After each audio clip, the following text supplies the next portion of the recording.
Oseas, Kabanata 10.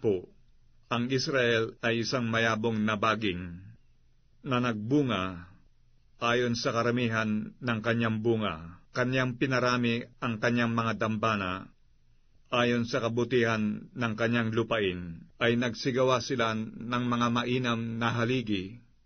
Ang kanilang puso ay nahati. Ngayon, mga susumpungan silang salarin. Kanyang ibabagsak ang kanilang mga dambana. Kanyang sasamsamin ang kanilang mga haligi. Walang pagsalang ngayon, kanilang sasabihin, kami ay walang hari, sapagkat kami ay hindi nangatatakot sa Panginoon. At ang hari, ano ang magagawa niya para sa atin? Sila'y nagsasalitan ng mga walang kabuluhang salita, na nagsisusumpa ng di totoo sa paggawa ng mga tipan. Kaya't ang kahatulan ay lumilitaw na parang ahenho sa mga bungkal sa parang. Ang mga nananahan sa Samaria ay malalagay sa pangingilabot dahil sa mga guya ng Bet-aben, sapagat ang bayan niyaon ay mananangis doon, at ang mga saserdote niyaon na nangagagalak doon, dahil sa kaluwalhatian niyaon, sapagkat nawala roon. Dadalhin din naman sa Assyria na pinakakaloob sa Haring Hareb.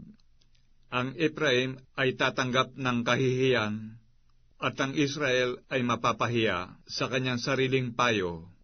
Tungkol sa Samaria, ang kanyang hari ay nahiwalay, na parang bula sa tubig. Ang mataas na dako naman ng Aben, ang kasalanan ng Israel ay masisira. Ang mga tinig at ang mga dawag ay sisibol sa kanilang mga dambana. At sasabihin nila sa mga bundok, takpan ninyo kami, at sa mga burol, mahulog kayo sa amin. O Israel, ikaw ay nagkasala mula sa mga kaarawan ng Gabaa. Doon sila nagsitayo. Ang pagbabaka laban sa mga anak ng kasamaan ay hindi aabot sa kanila sa Gabaa. Pagkasya kong nasa, ay aking parurusahan sila, at ang mga bayan ay magpipisan laban sa kanila, pagka sila'y nagapos sa kanilang dalawang pagsalangsang.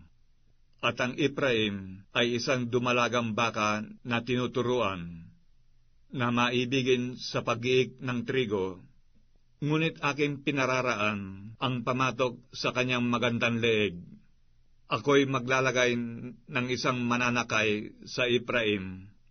Mag-aararo ang Huda, dudurugin ng Jacob ang kanyang mga bugal.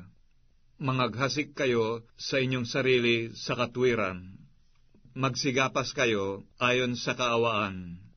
Bungkalin ninyo ang inyong pinabayaang bukiran, sapagkat panahon na hanapin ang Panginoon, hanggang sa siya'y dumating, at magdalan ng katwiran sa inyo.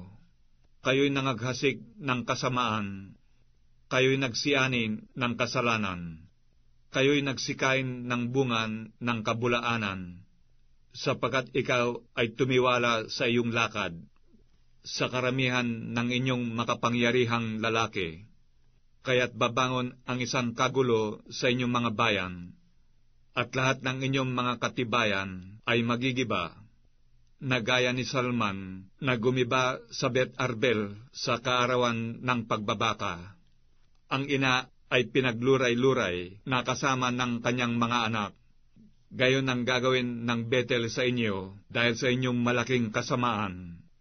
Sa pagbubukan liwayway, ang hari ng Israel ay lubos na mahihiwalay,